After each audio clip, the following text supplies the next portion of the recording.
Alright guys, how's it going? So this is my 20,000 subscriber video, and in actual fact I am already at 21,175, which is amazing because it was only 3 days ago when I released my Master Plan Part 2 video. Now I'm going to talk about one or two things in this. There's going to be some technology, I'm going to talk a bit about myself, the channel, basically whatever I can think about. Now that I've reached 20,000, there are going to be one or two changes. I mentioned in the master plan towards the end that I had been losing sleep over it, and I really did mean that. I was actually losing sleep over that video. I don't actually sleep all that well anyway. I just can't switch my head off at night, yeah? I lie down in a dark room and immediately my brain starts whizzing around. And in this case, I was just thinking about it non-stop. I actually got a comment saying, "Be careful that you're not creating too high a bar for yourself, man." And I recognised immediately that that is what I was doing. And this is something that I tend to do a lot. The guys that have been following me right from the start when I was doing my Elite videos will know this as well. Even when I was simply doing gaming videos, I was constantly setting the bar higher, and it just eventually gets that little bit draining. All I really want to do is create quality content that people enjoy. And the reception for my master plan video has been incredible, but it's coming at too high a cost. Constantly raising this bar, it's not possible, yeah? That was my limit. So what I'm going to do starting next month, while I will still obviously be doing these really in-depth things, they won't be as often, and they're not going to be on that level. It's just not possible to maintain that kind of level. Not only that, I'm kind of running out of material anyway. I had videos like this in my mind when I started all this. Last December I had 5,000 subscribers, and that was when I decided to go with a more tech focus. And the kind of videos that you've seen since then are the videos that I've had in my mind. For example, the Zen video here, the GameWorks video, even this master plan, I sort of had in my mind that these were big videos that were really going to help me gain more subscribers and basically just help to build my presence as a technology channel. I think I'm getting there at least. I'm a long way behind the big guys. In all honesty, I'm not that bothered. I'm quite happy with the way things are going, and I don't feel any great pressure. I kind of want something new into the channel as well. I'm that type of person where I get bored easily, and although I really enjoy doing these epic videos, a little bit of mixing it up isn't going to hurt either. Now, one of the ways I'm going to do that is, I've already decided to buy 2 graphics cards. I'm going to buy one Pascal graphics card, and I'm going to buy one Polaris graphics card. Right, so moving on to Polaris versus Pascal. What you're looking at here is GP104-200A1. GP stands for GeForce Pascal. 104 means it is the mid-range. In this case, it's very much an upper mid-range GPU. The 200 is a part number and the A1 is the silicon revision. What is interesting here is that it is a qualification sample. Now this means that it's not an engineering sample, it's gone past that phase, but it is also not yet a full production sample. Below Nvidia and next to Taiwan, you can see the date 1614A1. So 16 will be the year of 2016, and 14 will be week 14, which started on the 4th of April and ended on the 10th. Once again, A1 will be the silicon revision. What A1 means is that Nvidia got the silicon working very early. Sometimes when things don't quite work out, revisions can run on to A2, A3, even Bs, which are larger revisions. So they've got the silicon working pretty early. That said, it is a qualification sample. You're not going to see this in a graphics card. Now, about the GPU itself, 200 means it is likely going to be the GTX 1070 graphics card, so not the highest end one. We are expecting 2 or 3 different cards coming from this same GPU. Now, the guys over at WCCF have found a photograph with GP104-400A1. Again, a qualification sample, and again with the same date of 1614. That's week 14, 2016. Also GP104, and what we believe is that this will become the GTX 1080 graphics card. What is interesting here is that going around the card appears to be GDDR5X. We can clearly see the Micron logo, however the part numbers don't match anything that we know. The smart money would say this is GDDR5X. Now, if you remember in my Polaris versus Pascal video 3, I said that GDDR5X was not ready. However, almost immediately after that video, rumours were heard of a split, where Nvidia would maybe go with GDDR5X on the 1080 and normal GDDR5 on the 1070. This appears to be what they're doing. Now, this makes sense, because GDDR5X is not ready for mass production. However, a card like the GTX 1080 will sell far fewer units, and what Nvidia can do here is sell the full die, the full chip, this GP104-400, very low volume, full GPU, with very low volume GDDR5X, at a much higher price compared to the GTX 1070, which will have normal GDDR5, and will of course be a cut down version of GP104. Both combined help to create a gap probably around about 15 to 20% gap. And basically speaking, for the next 6 months or more, we can expect this to be the fastest graphics card money can buy. We can pretty much expect this is going to cost $600+. Relative to the 980 Ti, I guess we're maybe talking 20 to 25% faster. Nvidia have been doing very well for selling 20 to 25% faster over and over. They've been doing it for the past 4 years. They will continue to do it. Maybe if you're a GTX 980 owner, you're thinking, yeah, that's not bad. That's almost 50% faster for $600+. That might be worth it to you. As a 980 Ti owner, you're probably thinking, maybe not so much. However, because of the node change, we can also expect power draw to be down by quite a lot, possibly around about the GTX 980 level. So really, in this case, it's all about the price. Whether or not it's worth it remains to be seen. The GTX 1070 looks like it will be competition for Polaris 10. The big thing here though is that with both of these GPUs being qualification samples, we really could be talking the end of July before we see a real true hard launch of these graphics cards.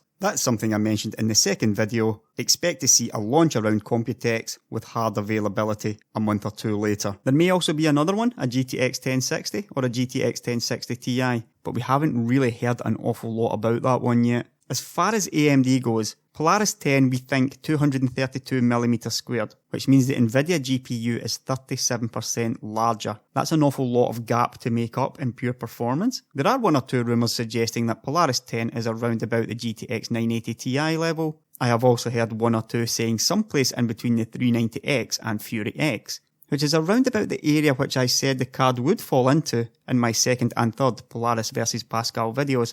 That one remains to be seen, but I don't think I'm going to be that far away. The GTX 1070 and the larger Polaris 10 look like good competition for each other. I'm going to continue with my theory that the GTX 1070 will be slightly faster, however Polaris 10 should have better performance per watt. I will probably end up buying both of those cards. Basically depends on how much they're going to cost. What's basically happened here is AMD and Nvidia have avoided each other. I talked about it in my AMD master plan video, how Nvidia is now sort of in the high end. And basically speaking, the way Nvidia makes more money is by constantly offering more higher end graphics cards to their high end buyers. And the guys at the high end keep buying it. But what I was saying about AMD and Nvidia avoiding each other, now we've got a situation where AMD basically knew what Nvidia was going to do first, yeah? They've released their mid-range card, which is faster than the previous generation, and they're hoping to get the large margins out of that. AMD's looked at the situation and said, well, we're going to go for the mobile market and the mainstream market instead. They've gone for performance per watt. In my very first Polaris Pascal video, I said that Polaris 11 would probably end up going to Apple, and the rumours suggest that that is what has happened as well. So sadly, we're not quite going to get the competition that we hoped for. Right at the top end, Nvidia will be faster, unless AMD's done something amazing and Nvidia's made a big mistake here. The difference in die size, the difference in memory, Nvidia are going to be faster here, up until the end of the year at least. Could talk about this as in, AMD could have released a GPU there at the same kind of die size, with GDDR5X, even with HBM2 memory. And I'm pretty confident that they would have been able to beat the GTX 1080, and they could probably have sold it around about the same price as what Nvidia will sell the GTX 1080 for. But the question is, would you have bought it, or would you have bought the GTX 1080? This is why AMD has avoided Nvidia, because it makes no financial sense for them to compete any longer. It is better for them to avoid, because simply put, whenever there is competition, more people will buy Nvidia anyway. This is a sad state of affairs in the graphics industry, and it's one that we have created. So no great competition this year, guys. Now, one or two have mentioned that the Radeon Pro Duo, which is effectively two Fury Nano GPUs on one PCB, you probably know what I think about Crossfire and SLI by now, but one or two have asked about it, and a day ago at XP Review, we finally got some numbers. Now, I normally just ignore the synthetic ones, 3D Mark, and you're heaven. You can see there's a difference of about 67% compared to the GTX 980 Ti. Looking at the games though, Tom Clancy's The Division, this is at 4K resolution, ultra quality. You can see that the Radeon Pro Duo almost manages 60 frames per second, that is 58.5 frames per second, whereas the GTX Ti is down at 34.8. A difference of 68%, and that's the largest gap between both the cards. Crysis 3, again, you're looking at 46 average frame rate. Rise of the Tomb Raider, 46 again. The Witcher 3, 50 frames per second. Grand Theft Auto 5, 61 frames per second, on average at 4K, very high. In most cases, the Radeon Pro Duo is 60% faster than the GeForce GTX 980 Ti. That isn't an overclocked 980 Ti, so if you overclock it, you're going to close that gap a little bit. Now, one of the really surprising things though was looking at the temperatures. I'm guessing this is a reference 980 Ti because those temperatures are pretty awful, but I'm really just showing this so you can see the temperatures of the Pro Duo. Only 37 degrees at idle, that's pretty good for a dual graphics card, but under 50 while running the Heaven benchmark, and even running Firmark down at 54, so those temperatures are incredible in actual fact. But the real surprise was the power consumption. We do know that the Fury Nano is a very efficient graphics card. It's almost on a par with the GTX 980. Which is probably the most efficient graphics card money can buy. But looking at this, only 293 watts while running Heaven,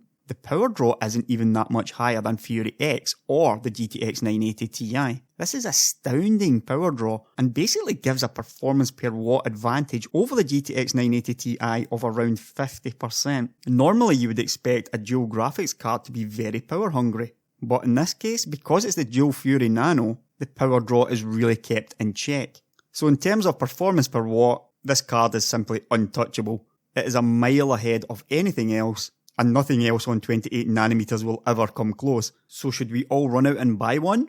Probably not. For starters, it's $1,500, so very few people will be running out and buying it simply based on price alone. On top of that, it's got the issue with crossfire. Even though looking at the benchmarks, it appears to run fine, there will be games where it simply does not work that well. In many ways, it is much more of a developer graphics card. Rather than a consumer card, AMD have been saying it's mostly built for VR, it's made for developers developing games. Technologically, it is an absolute marvel. This will probably remain the fastest graphics card in all of 2016. In fact, I'm pretty sure that will be the case. But if I were you, don't be tempted to buy it. Wait on Polaris and Pascal instead. You're going to get much more consistent frame rates with a single graphics card, and something like the GTX 1080, it's probably only going to be about 30-40% slower than this, which is still quite a lot, but at least you can depend on the frame rate. It's also going to be an awful lot cheaper than $1,500. So yeah, great job AMD for making such an amazing graphics card. Just a little bit late on the 28nm process, but do consider this to be a developer card and not a consumer graphics card. If you've got money to burn, by all means go ahead. If you're a mere mortal like me, you're better off waiting on Polaris or Pascal. Right, so wrapping this one up guys, just gonna go over something that I talked about in my 10,000 subscriber video, and something that I need to address once more. In my master plan part 2, there's been 1,735 comments, 354 of them have been mine. Now, don't get me wrong, a lot of them is just me saying cheers, because I really do feel like I should say cheers or thanks to people who are saying nice things about my video. I don't know if it was just the way I was brought up or something, it's just the way I am. I really do appreciate all those comments, and I really feel like saying thank you for getting them. When it's at this kind of level though, it's a little bit silly. Probably half of those is just me saying cheers, yeah? If you leave a comment and I don't leave a cheers, it doesn't mean that I'm not grateful, it just means that I'm either sleeping or there are simply no more cheers that I can give that day. I am literally living and breathing this channel right now. I'm just a pretty intense person when I've got something like this to work on. Very, very intense. And I am practically stuck here behind my desk all day when I am not sleeping. And like I said, even when I'm sleeping, I'm also working. So I just thought I would clarify one or two things there. This video is a prime example of how I don't really need to be doing it. I've talked about two different things in tech. We've had a bit of Polaris and Pascal, and I also talked about the Radeon Pro Duo. There was no need for this to be in one video. That could have been two videos for me, yeah? So that's the sort of thing I'm talking about going forward. Rather than constantly trying to give you 15-20 minute epic videos, the smart thing for me to do, in all honesty, for myself, yeah, because video views do actually count, and there's a lot of people out there that just will not watch a 15-minute video. So for myself, being smart, this should have been two videos instead of one video. So that's what I'm going to try to do in future. Don't worry about it though, I intend to keep the quality high. Another thing here is, I don't need to put so much effort into the images. This master plan video, I don't know how many images went into that, but it took me around 4 hours on the Saturday. I basically woke up about 9, I think, on the Saturday, and I was finished around 1 or 2 in the afternoon. All I had done was find images for that video. 26 minutes worth of images. I put them into my editing software, did a little bit of zooming, that sort of thing. That's 4 hours just for that. That's fine when I'm doing that kind of video, the real in-depth stuff. For these normal bread and butter videos, I'm going to be doing a little bit less of that, just so that I can get the content out a little bit faster. Now, like I said, I'm going to be buying 2 graphics cards, one Pascal, one Polaris. You're going to be seeing benchmarks, I'm going to be doing in-depth stuff, really looking in-depth at the graphics cards. Simply put, these are being paid for by my Patreon account. There's guys been paying me a few dollars every month, all of this money. My $100 per month goal was to prioritise hardware and software upgrades for better quality video. I've been collecting around $100 per month. It's up above $200 now, which is fantastic. Since I started overall, there may be around about $700-800. All of that is simply going to go to buy these graphics cards. I'm also probably going to need to buy a Skylake CPU and motherboard. So all your donations, all that stuff, this is where it's all going. Back into the channel to make better video. And I really can't wait to get started on that stuff. I'll catch you later, guys.